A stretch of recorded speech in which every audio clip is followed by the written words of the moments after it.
So now we're going to move on from the script to a little bit more preparation and detail, and that's called the shot list. The shot list is an extension of the script. The script gives you the dialogue, it gives you some of the settings, it gives you some of the information about the props that are being used, the people that are there, basically the story, right? But the shot list is going to list every shot that you need. That is, when the camera is taking that picture, shooting that little video from beginning to end for one shot. Now it's important when you're making your video to begin to think this way. You think in shots. So this is one shot. Then I move over here and we shoot this shot. Then we move to a new location, we shoot that shot. So a shot is when you begin from pushing record to you end, that's a shot. Now of course you can repeat a shot over and over again if you want to get it just right, or if it has an outtake, something's no good. But the point is, you need to think beforehand, what are all the shots that are going to create the action that is specified in your script. So you already have your script, now you're going to break it out into shots. The best way to look at this is to look at an example. So let's go ahead and take a look at an example from one of my students here. We have a couple groups, so let's look at our first group here. And what we have is what I asked them to create was the creative brief. That is, before they went out and actually started their project, they had a brief, a kind of summary of all the information that leads up to their actually going out to the shoot.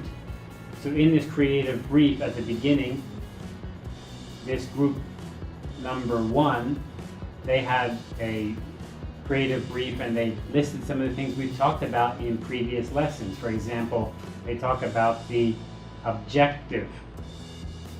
So what is the objective? That's kind of the pitch. And here, to teach freshmen who live in the girls' dormitory. So the new students in the girls' dormitory, the process of using the refrigerators. And those refrigerators are to keep their food in. So that's very specific. Here is the target audience. Target audience is going to be freshmen who live in the girls' dormitory. So the female freshmen who are coming in for the first year. So great, there you go. Very clear, I like that. That's a really great example of getting your target audience clear and having your pitch very clear. So if these students came to me or they came to an administration and say, look, we want to make a video to help freshmen who live in the female dormitories and know where to get their food inside the refrigerator, how to get it in and out of the refrigerator, that's what do we do? And I would say, or the administrator would say, well, what do you mean? And they can just say this one line here. This video will teach freshmen how to get their food out of their refrigerator in the dormitory. Very straightforward. I really like that. So I think they've done a good job here. They talk about the positioning, and it's really a little bit of the genre that's going into here. What's it made up of?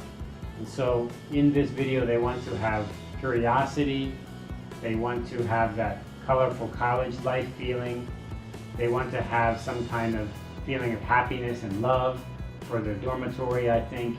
They want to have a lot of energy, and they want to be healthy, get slimmer, so that's why they're talking about food.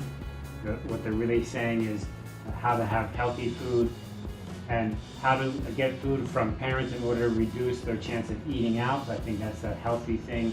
They don't want to eat out too much. So there you go. These are non-native English speakers. The English is pretty good. They can do a good job here, but it's a little bit confused. But I think what I like is they've really thought about their positioning, and they've made it pretty clear. I mean, they've done a good job.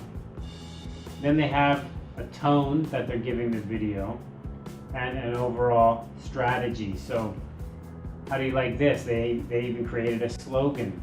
They even created a message. The slogan is Handling Your Perfect College Life 101-1.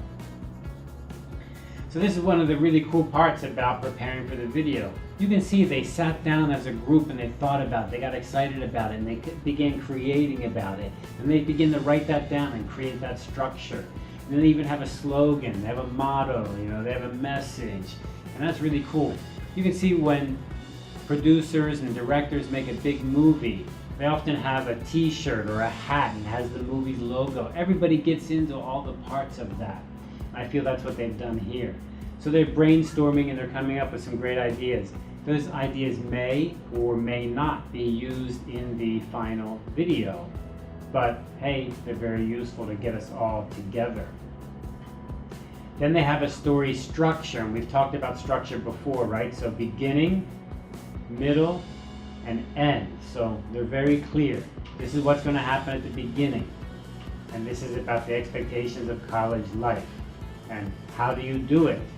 Having a good diet. So they've got some very key points. Here's the middle of the video. There's going to be steps to using the refrigerator. They need to wait until the center opens. That's a good point. They need to register. I guess this is the process you need to go through. And you need to show your student ID. So this is really turning out to be a pretty good idea, isn't it? We've got a beginning and somebody's going to be doing something in the middle, and then in the end they're going to have testimonials, so people saying how great this turned out to be. And here I even like in their treatment here, they have the hero. So the person who they're going to make the hero is at the beginning and the end and shows some kind of benefit, have some kind of reward. Okay, what we have here is a very nicely done shot list. So in this case, our group has divided the shot list up into this beginning, middle, and end.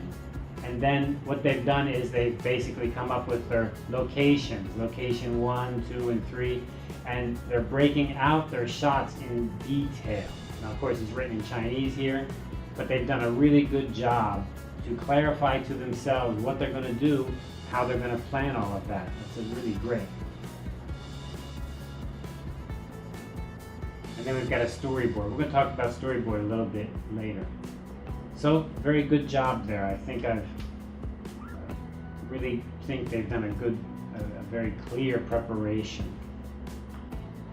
Let's look at another group here. So there's a second group. And their brief is all in Chinese, but that's okay. Let's go ahead and go through it. They've got some planning here. So in their brief, they have their objective, and their objective is to teach new students about a building on campus, and they want them to avoid this building. There's something negative about this building they want them to avoid. And the target audience here, they say, are all new freshman students. Now, what we have here at the very beginning, we can see that although it's really great to have a treatment, and I really appreciate that, it's got a couple problems to start with. For one, this idea of it's a building you need to avoid, it's not very clear. I mean, I'm reading the Chinese, in Chinese it's not very clear. So I think they're not really clear on what they're trying to do. Now, they may think they're clear, but if you cannot write it down in a pitch, and the pitch is not really easy to understand, then you really have a little bit of a problem. Target audience, everybody, it says, all freshmen. Well, the assignment was to create a video to train freshmen or some group of freshmen or some special aspect of freshman life for those new students coming in. It didn't have to be for everyone. And we saw the other group was very specific, female dormitory first year students. In this case, it's going to be all freshmen. Well, right away that should be a signal that's a little bit dangerous. When your target audience is everyone, I mean, they're not everyone, they're freshmen, but it's all freshmen? Really? All freshmen are going to have the same interest in this? That's a little bit of a problem. So right away, I think the target audience is a bit of an issue. They say here that the positioning and the tone, they're basically going to, the positioning is that it's going to be an instructional video, so this is the genre. So that's very good. They're making up their genre clearly. And the tone or the subgenre that they're kind of putting in there is a kind of dark or kind of horror, scary kind of genre. The overall strategy they lay out here is that they want to use a kind of scary strategy to make fun of the horror genre, but then in the end something kind of more humorous happens and everybody learns something. Okay, I kind of get that, but it is a bit on the vague side. They did go ahead and make a shot list, which is great. So here we have a shot list, and you can see they have broken it into scenes. So they have scene 1, scene 2, and shot 1, scene 1, shot 1, scene 1, shot 2, and these are the locations they're shooting at, and this is some of the content that is borrowed from the script that's put in here so we know what's happening. We also have some camera angles and some effects. So here we have a zoom in. So that's very nice, telling us exactly how that's going to flow. So this is a great example of a shot list, and it's broken down in real nice detail. I would say that if everybody could make a shot list like this, it would really help you a lot in executing. Pretty impressive, actually. And then they have a shooting list, which is basically a location. So they went ahead and they scouted out their location, and for each location they go ahead and list which shots are going to be at that location, which is great. And then they've created a checklist, and they're going to have a storyboard. We'll look at the storyboard a bit later. So it seems a bit tedious, but you know what? Once you get going with your team members, this is kind of a fun part. You're kind of planning it out. You've got the script. Once you get past the script, it gets the ball rolling like a snowball. It gets bigger and bigger, easier and easier. And I think we can see here that these students kind of got involved in it, and then they broke it out into the shot list. Very good job. So that's the shot list. Now let's go to our hardware table.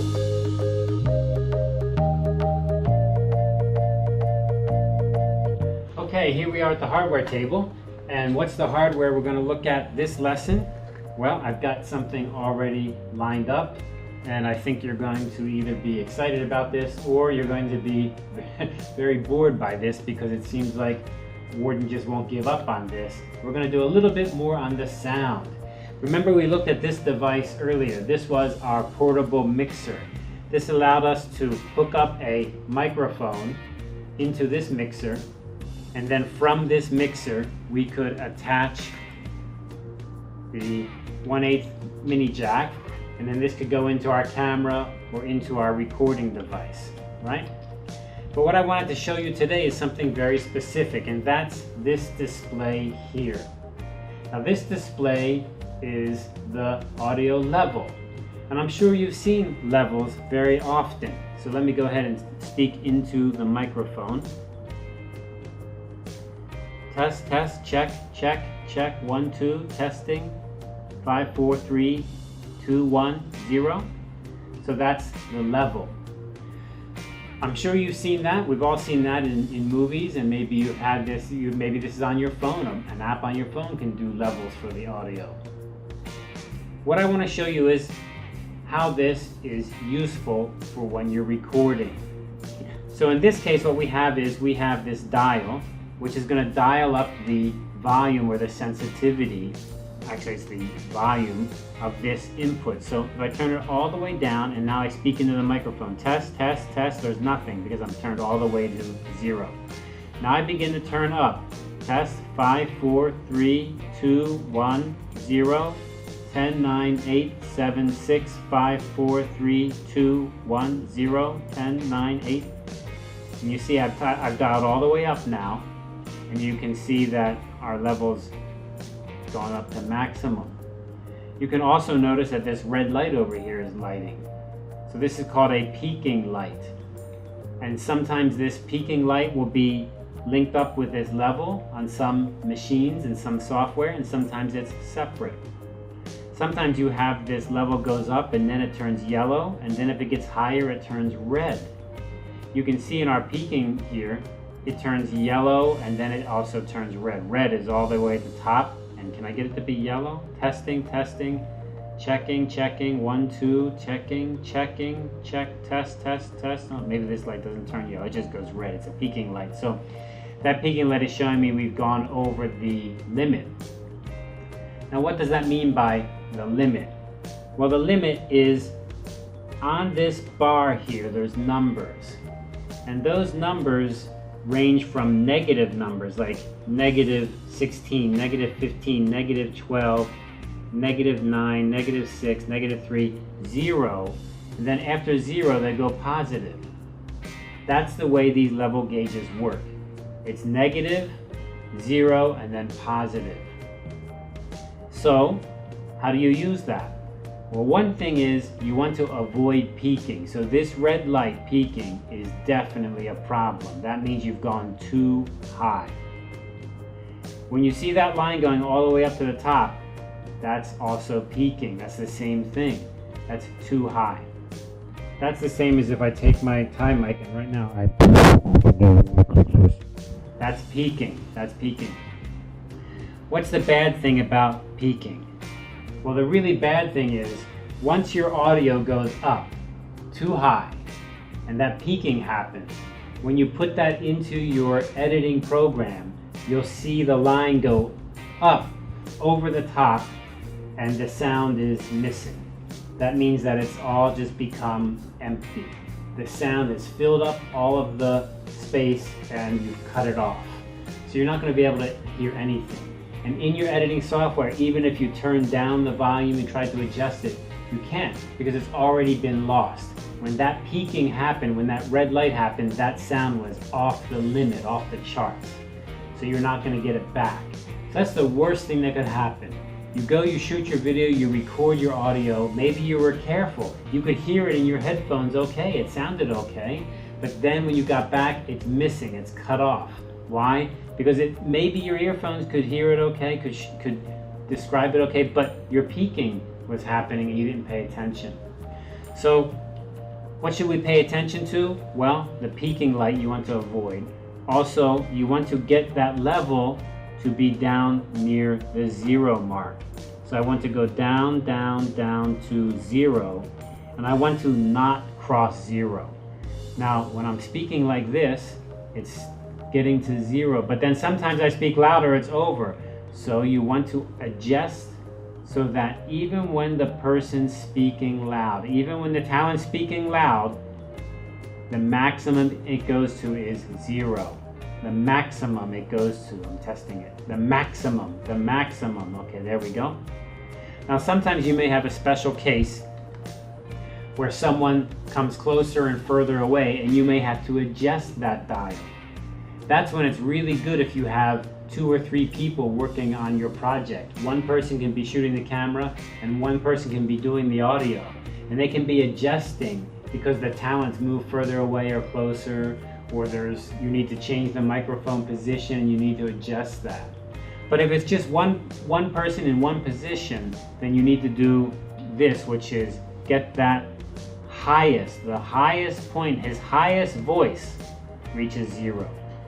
Now you may say, well, now it's getting so low when the person is not speaking loud. What about that? Well, usually low is not such a problem as too high. Too high is gone. Low just becomes very, very soft. When you put that into your editing program, you can increase the volume. You can bring it up. You can maximize it more. Of course, there is a little bit of a problem because if you bring up the volume, it will also bring up any other noise. So if there's wind or birds or cars in the background or an air conditioner, that sound will grow also. So you need to kind of watch out for that. The best thing is that when you're shooting your video, you get that line is always heading towards 0 but not over 0. Now just very quickly on here we have a couple more buttons I wanted to show you. One button is the phantom power. This microphone needs to have power. If I turn this to no power, this is giving no power to the microphone. You can see it's not working. Even though I'm speaking into it now, it's not picking up anything. Nothing, 0. Why? Because this needs power. A different kind of microphone, like your KTV microphone, may not need power. That would work without power. This microphone needs power. I switch on the power and now it's working. That's called phantom power. Here is abbreviated as PH. Also, we have a gain area up here. Now this is very common, that you have a little switch that says gain, high and low. Now you can see L and R, left and right. I've only plugged in one input, one microphone, so my one microphone is on the right side. If I turn the gain to low, that means that it's pushing the volume up less. And if I push it to high, whoops, I got it backwards. If I push it to low, it's less. If I push it to high, it's more. It's kind of boosting the sound. It's a boost to the signal. So if the microphone is very weak, if the sound is very low, you can boost it high. So watch this here. I'm in low now, low gain. So here, and I'm going to begin talking. 10, 9, 8, 7, 6, 5. You see, I changed it to high gain. That boosted the signal. Now I'm way over. Way over. I don't need that. Or I could turn down my volume here to get that down and bring it down. Boy, that's hard. Here, if I bring it all the way down and I just turn it up a couple notches, all of a sudden it's way too powerful, the signal, way too high. It's just jumping up and down. That's because the gain is turned high. If I turn the gain to low, now my volume is too low, so I'm going to bring my volume up and you can see we slowly come up towards that 0 mark we're looking for. There we go. Test 1, 2, 3, 4, 10, 9, 8, 7, 6, 5, 4, 3, 2, 1. There, that looks good. Okay, so yeah, pretty cool, right? And that's portable. That runs on a battery. That does not need to be plugged in. So that's an awesome little device. Now, you may not be using this device. You may be using a mixer board, or you may be doing it in software on your computer screen, or you may be using a phone app to do that. But that's how you do it. You want to get below 0, not passing 0, and you need to make adjustments to make sure that happens. The most important thing is don't chop it off. Don't go too high. Low is better than high, but you need to get it a nice sweet spot in between. So good luck recording your audio.